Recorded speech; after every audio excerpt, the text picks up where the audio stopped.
שלום חברים, מסיימים פה 3 שבועות בארץ של אימוני תודעה ותנועה. התחלנו עם סרט מגלן ואחרי זה עם הצוות של הקפוארה. אז אני רוצה לעשות לכם סיכום כי הרבה אנשים התעניינו ואני יודע שקשה לזכור את כל הפרטים. בכללית התחלנו באיזשהו הסבר זריז על החלקים השונים במוח. למה זה חשוב לדעת שאנחנו מורכבים מחלקים? כי בעצם אנחנו סוג של פאזל ענק שצריכים להתחיל להכיר כל חלק בנפרד וגם להרכיב אותו. בפאזל הזה יש חלקים שלכולם יש אותם, 2 ידיים, 2 רגליים, 2 עיניים, אבל יש חלקים פנימיים שהם גם ייחודיים לכל אחד. וחלק מהמסע הזה של להכיר את עצמי ולהכיר את החלקים השונים ולאט לאט לדעת להרכיב אותם, זה המסע של ההתפתחות האישית, שאפשר לעשות אותו גם דרך הקפוארה, גם דרך כל מיני שיטות אחרות. אז בואו נעשה כאן את הרקע. יש לנו כאן את המוח וחתכנו אותו, אז אנחנו בעצם מסתכלים פה על המוח מלמעלה. ודמיינו מיקרוסקופ שמתי שמסובבים את האוזן אז אפשר לרדת יותר עמוק לתוך המוח, ומתי שמסובבים לצד השני אז עולים החוצה. ומה שאנחנו רוצים להסביר לאנשים שבעצם עוד לפני שהיינו אנשים אז היינו יונקים, ולפני שהיינו יונקים היינו איזה דג או משהו, ולפני זה אפילו היינו איזה אמבה.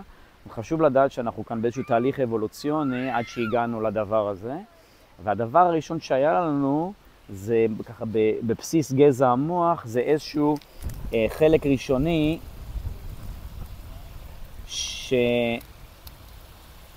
שאחראי רק על הפעולות האוטומטיות, על הנשימה, על פעימות הלב, ויסות חום הגוף, בלוטות הלימפה. זאת אומרת, בכל רגע נתון מתקיימות פה עשרות אלפי פעולות מושלמות, שלמזלנו אנחנו לא צריכים לזכור לעשות אותם, כי הרבה מאיתנו לא זוכרים אפילו איפה השארנו את המפתחות של האוטו, אז תארו לכם אם היינו צריכים לחשוב על כל נשימה. אז זה המוח הכי פרימיטיבי, וזה מוח שבעצם אין לו שום תודעה ואין לו שום יכולת לעשות כלום, חוץ מלהתקיים. עברו כמה מיליוני שנים והתפתח לנו עוד מוח טיפה יותר גדול. אז עכשיו עלינו עם האוזן למעלה, תחשבו שעשינו זום אאוט קטן. ועכשיו יש לנו את המוח, מה שאנשים אוהבים לקרוא לו מוח הלטאה או המוח הרפטיליאני, שזה בעצם מוח שכבר יש לו 2 אפשרויות. תחשבו שאנחנו דג, אנחנו שוחים, יש דג גדול מאיתנו, אנחנו בורחים, יש דג קטן מאיתנו, אנחנו אוכלים אותו. אז יש לנו 2 אפשרויות, fight or flight. בסדר? אז זה כבר מוח שיש לו רק 2 אפשרויות, וזה מאפשר לדבר הזה, לאורגניזם הזה, להמשיך להתפתח ולהמשיך לגדול. עברו עוד כמה מיליוני שנים ומתפתחים עוד חלקים של המוח, לא נעבור על כולם כרגע. ההרצאה הזאת זה רק בשביל לתת איזשהו גירוי ללימוד עצמי, אבל מתפתחת העונה הימנית והעונה השמאלית, בעיקר בקרב היונקים, נכון? אז יש לנו צד אחד של המוח ויש לנו צד שני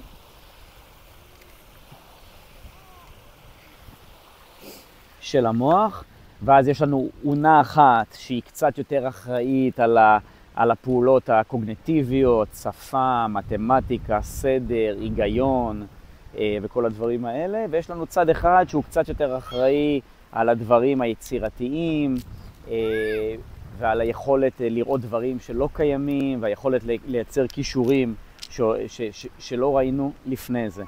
יש אנשים שמחלקים את זה בין זכר לנקבה, המוח הזכרי והמוח של הנקבה, למרות שגם לזכרים וגם לנקבות כמובן שיש את שתיהם, אוקיי? ואם אנחנו מסתכלים כאן כרגע, וזה נגיד המוח שלי, אז יש את העונה הימנית ויש את העונה השמאלית.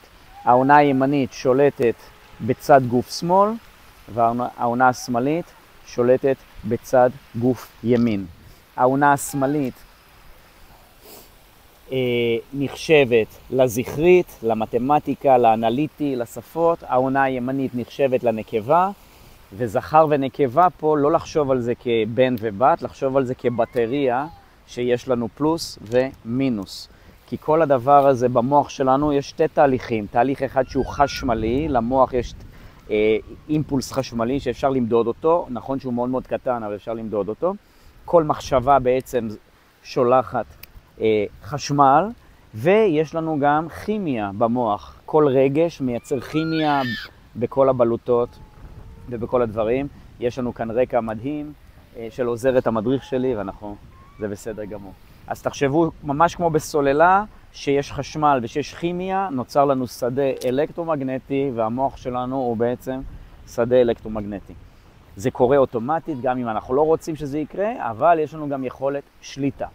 יותר מאוחר התפתחו עוד חלקים של המוח, למשל העונה הקדמית, הפרונטל קורטקס, וזה ניגע בזה באימונים יותר מאוחרים, אבל בגלל שאנחנו נמצאים כרגע במצב של מלחמה, של המון סטרס, של טראומה קולקטיבית, גם בישראל וגם בכל העולם, בואו נתמקד כרגע בגזע המוח, במוח הרפטיליאני ובאונה הימנית ובאונה השמאלית. אז בעצם אם אני מוצא את עצמי במצב של פריז, שאני תקוע ואני אפילו לא מסוגל לזוז, לא מסוגל לצאת מהמיטה, לא מסוגל לעשות כלום, זה יכול להיות בשבילי איזשהו סימן שאני נמצא כרגע בגזע המוח. שם נמצא הפריז.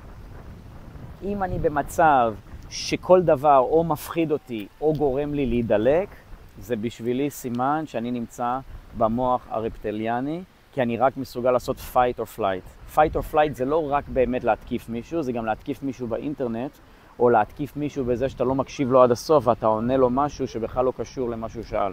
זה גם fight. חייבים להבין שהתפתחנו ליצורים חברתיים, אנחנו כבר לא הורגים אחד את השני באמת, אנחנו רק הורגים אחד את השני בכאילו. אוקיי? ואם אני מצליח להיות יצירתי ולחשוב על משהו שאף אחד אחר לא אמר או לא ראה, זה סימן שאני נמצא איפשהו יותר גבוה. אז זה קודם כל משהו שיכול לעזור לאנשים בשביל להבין איפה הם נמצאים בכל רגע ורגע, ודרך אגב זה לא מצב סטטי.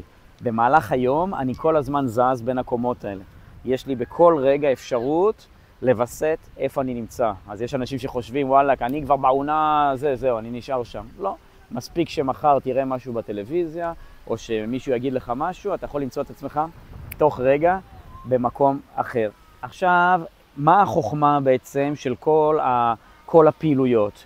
כל מה שקשור לתנועה, כל מה שקשור לנשימה וכל הדברים האלה. מה החוכמה? שכמו שלדוגמה, החלק הזה הוא אחראי על הנשימות, נכון? הנשימה זה לא משהו שאנחנו כביכול שולטים בו, אבל יש לנו אפשרות לשלוט בו. אז אם אני עכשיו מתחיל ללמוד איך לשלוט בנשימה שלי, אני יכול ישירות להגיע לאחד מהמקומות הכי עתיקים במוח ולעשות שם עבודה, אוקיי? אם אני יודע לשחק על ה-fight or flight, כמו שאנחנו עושים בקפוארה, אנחנו מביאים אחד את השני לקצה, עד שאחד מאיתנו עושה טעות. מה זה אומר עושה טעות? fight or flight, עשה טעות, אבל אז באותו רגע אנחנו מקלילים ועם חיוך מסוים וזה, מחזירים אותו עכשיו לאונות, אז אני בעצם הצלחתי להתאמן בעזרת הגוף בתחום הזה של ה-fight or flight.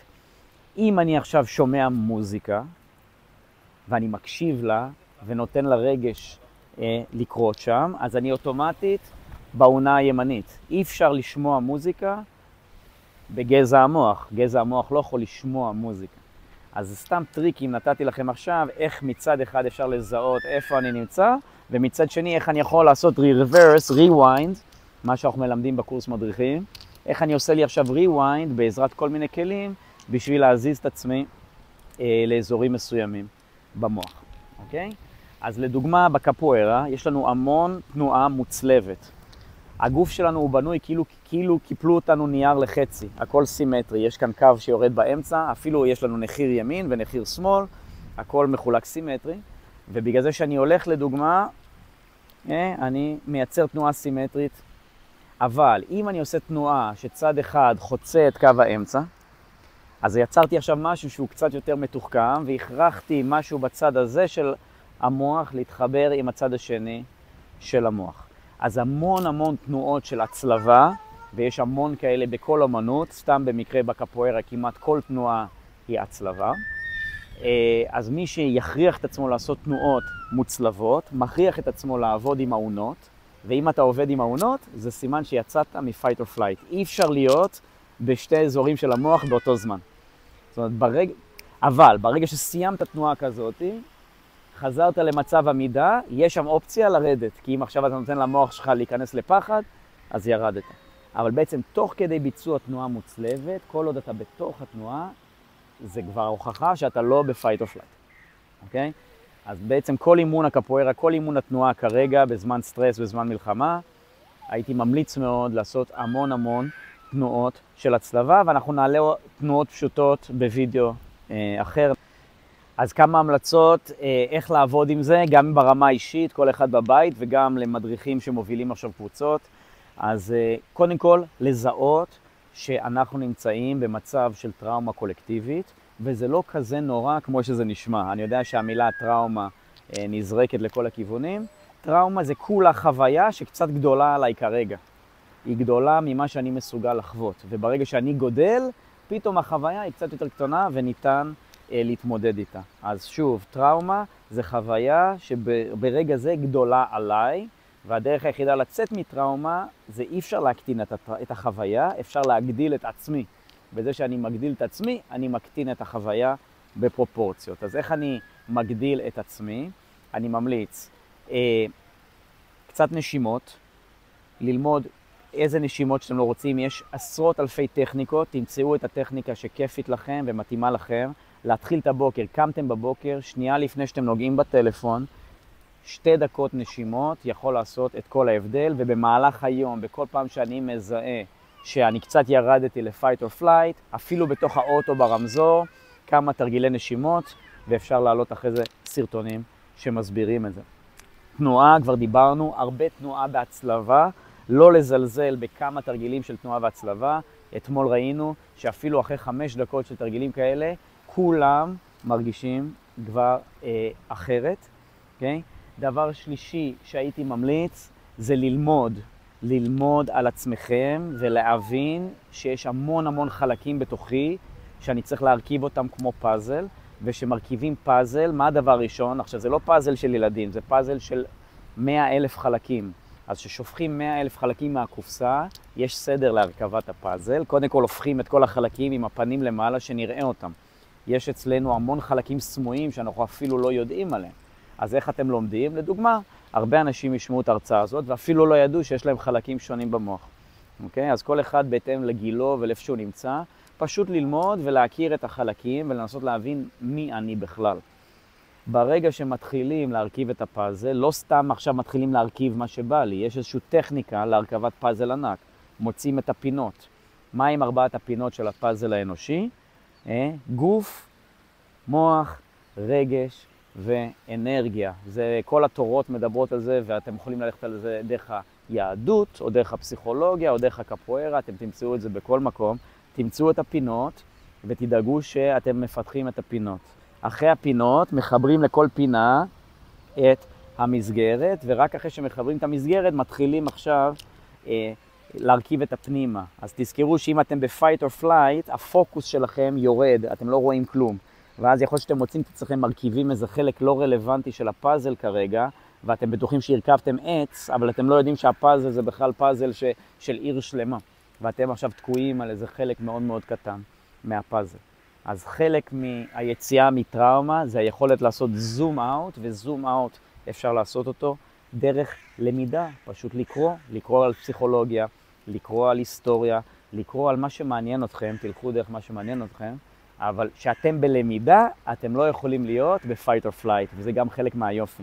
כשאתה פותח ספר, אתה מכריח את עצמך לעבוד עם חלק יותר גבוה של המוח. נכון? אז דיברנו נשימה, דיברנו תנועה ודיברנו למידה, זה נראה לי מספיק לעכשיו.